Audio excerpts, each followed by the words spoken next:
বা পুরাতন গাড়ি হঠাৎ করে পিক আপ খারাপ হয়ে গেলে কী হবে, পিক আপ চেঞ্জ করতে হয়।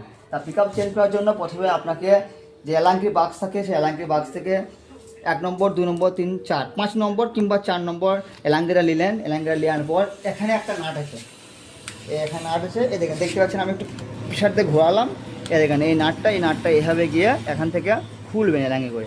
খোলার পর বাই করলেন, বেড়ে গেল। বেড়ে যাওয়ার পর এই দেখেন এখানে যে এইটা হচ্ছে পিক আপের তার, মানে যেটাকে স্পিড দেয়। আর এটা হচ্ছে আপনাদের ব্যাকের, যেটা গাড়ির ব্যাক হয়, যেটাকে এই সুইচটা বলে, এই রাইট ফ্রন্ট, ঠিক আছে। এবারে এখানে খুলে গেল।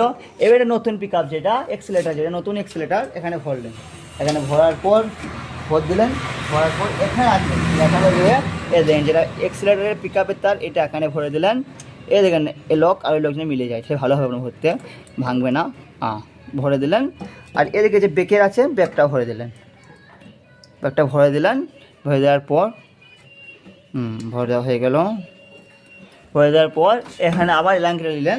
তো এটা টাইট করে দেওয়া কাজ, এটা টাইট করে দিলেন, টাইট কমপ্লিট হয়ে গেল। এবার দেখেন মিটারে লাইন চলেছে কিনা, লাইনে, হ্যাঁ লাইন চলে এসেছে, এখানে রাইট হয়ে আছে, মানে ব্যাকে এটা ফ্রন্ট করে দিলেন, ফ্রন্ট।